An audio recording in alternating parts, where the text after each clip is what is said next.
Hello, beautiful people. I want to talk to you today about change. Change communication, change dynamics, change everything is hard when it comes to teams. Here's the truth, and you probably heard it before. According to Forbes, only about 20% of people really embrace change, right? And 70% of change strategies fail. A whopping 70% of change strategies fail. Why? Why in the world would all the strategies be laid out and the change not happen? My teams hear me say often that strategy gets eaten by culture for breakfast every morning, right? And so a lot of what we do at Bright Places and what I do when I go out in the field and work with my clients is to help them with the culture things that keep us from getting to productivity, right? That keep us from getting to change. And that keep us from being leaders who can have balance, because if we're all stressed the heck out, then what's it all for, right? How can we just be living this stressful life? I want desire for you not to be stressed out, right? So let's talk about a dynamic and change that's really important. I want to talk to you about self-efficacy. Now, when I'm teaching my classes and I pause and I ask people, what is self-efficacy? They often get quiet, like there's a hush in the room. It's not a trick question, right? Really think about it. Self-efficacy is, most of you know what it is, right? It's the ability to believe in yourself, right? Or the belief in yourself that you can achieve goals, right? Self-efficacy plays a big role in hindering, blocking, impeding, if you will, putting up a barricade to change in the workplace. Here's the thing. Many of us are in leadership roles. For myself, I run a business. For you, maybe you were promoted to a leadership role, a manager, a supervisor, a director, a VP, a CEO.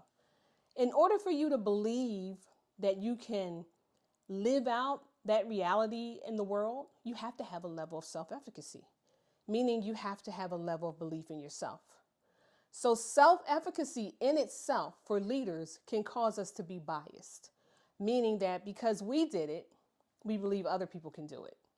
It's not that hard, right? I'm a supervisor. I elevated myself to being a supervisor. We go through change all the time. But change for leaders is part of the norm. It's our job to create change. And even with us, we don't like change. But we're quicker to accept it because we know the reality is that that's what we're being paid for. We're being paid to implement changes constantly, right? In my environment, we're constantly changing. My team has to constantly get better for you. I have to constantly be offering you different things, different ways of communicating information, right? And so change is a part of the norm, okay? So with self-efficacy, if your team doesn't have the belief that you do, right, that they can achieve a goal or achieve changes, then that disbelief could be in the way of you getting them to move forward to, from A to B. So, okay, you're saying that, LaVada, people don't actually believe they can make change, right? Exactly. And oftentimes, what happens is people's amygdala starts to trigger, right? So they go into what we call fight, flight, or freeze, and they can shut down, right? And I work in some pretty highly regulated environments, like government environments, where people have a reputation of just not accepting change, right? They don't see why they have to change. They don't see a consequence to them not listening to their manager or supervisor or leader and making change because they've been there for years, right? So as a leader, it's up to us to use techniques, if you will, or coaching styles or guidance styles to help people move to change. And helping people foster self-efficacy is one of those critical techniques. So there are five ways that you can help people increase their self-efficacy and feel more confident that they can reach goals when it comes to anything new. Okay? So the first technique in self-efficacy is to help people recall past success. So what does that mean? How have you been successful in the past? How did you get from A to Z, right? When you're working in a highly regulated environment, such as a government agency, change doesn't happen fast, it doesn't happen rapidly. However, for many of the employees that have been there for years, they're not doing the same thing they were doing in 1992, right? It's 2024. There's been some change. They've had to get through some processes that changed, right? Software processes, strategy processes, policy processes, management has changed. And so we need to help them to see that they've gotten through change before so they can get through change now. So my question to you would be is how are you helping people see that? Do you have programs that help them to recall their past successes? Is there some discussion that you're having in meetings? Put something in place that helps them to see that, hey, if you've done it before, you can do it now, right? The second thing that you can do is you can help them to see your success. What does that mean? That means that they need to know that as the leader, you've been successful in helping people get through change. So they can, in essence, count on you to be there. Count on you to support them. Count on you to coach them through it. You're not alone, right?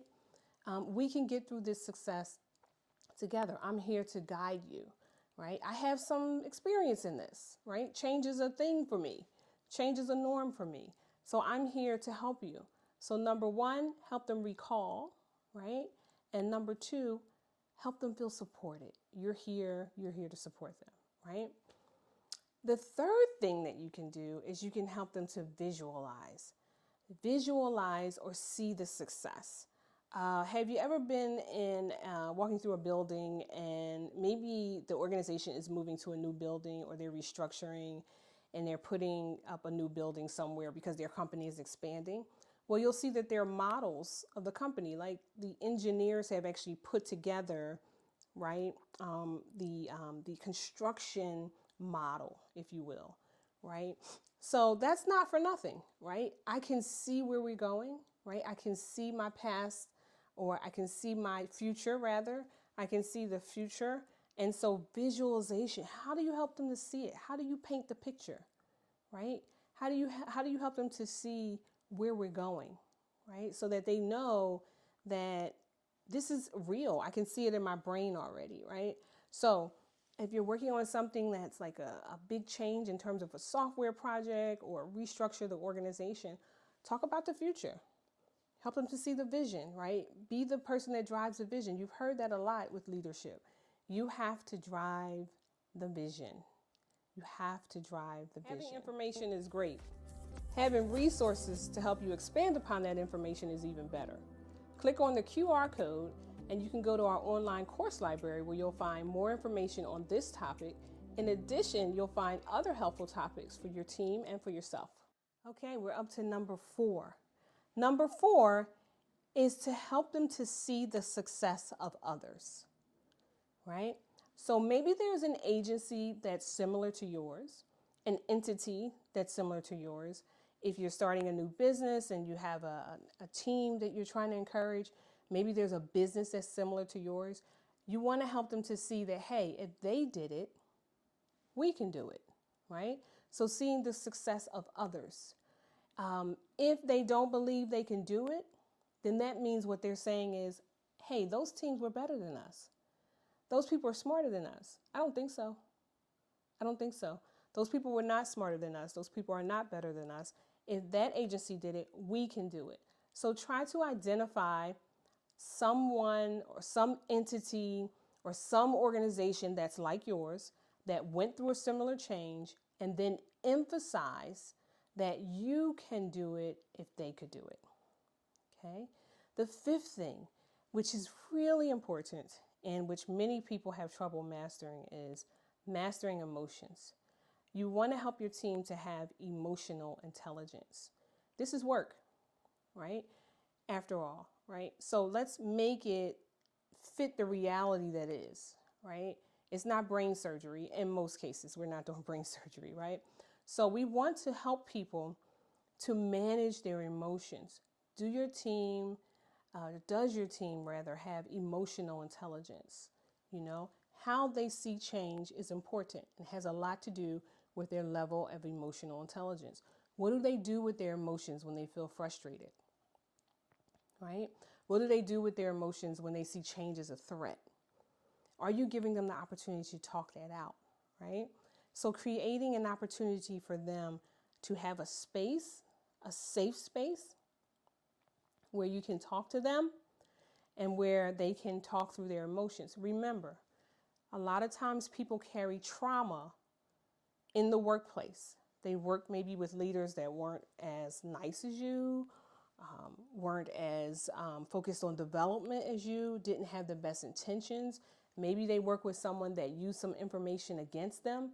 Whatever traumas they have going on, that's where the guidance and the coaching comes in from you as a leader to talk through these things. Change should be a little bit of shocking, right? Because people go through a change process when we talk about the change curve, which I'll talk about in another video. But it shouldn't be so stifling that their emotions are out of control and inappropriate in the workplace, right? So when we see those behaviors, we have to ask ourselves, what else is going on? Is there something that's in scope for me to help with? Do I need to get help from human resources? What's going on, right?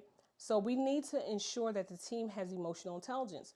If the team doesn't have emotional intelligence, right, then it can interfere with their ability to reach a goal, in essence, interfering with their self-efficacy. So let's recap. Self-efficacy is a belief in yourself. It's the belief that you can achieve goals, that you can accomplish the things you want to accomplish in life.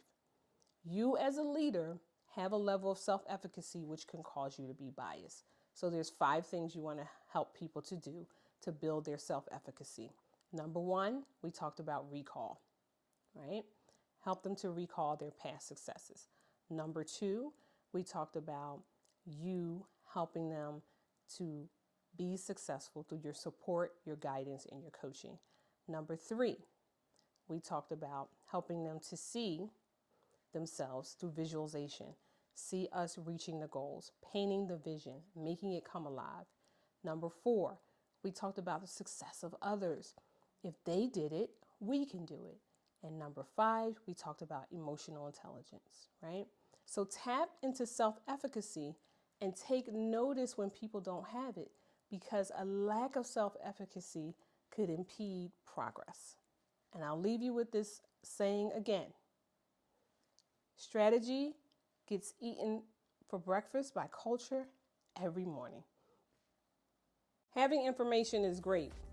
Having resources to help you expand upon that information is even better. Click on the QR code and you can go to our online course library where you'll find more information on this topic. In addition, you'll find other helpful topics for your team and for yourself.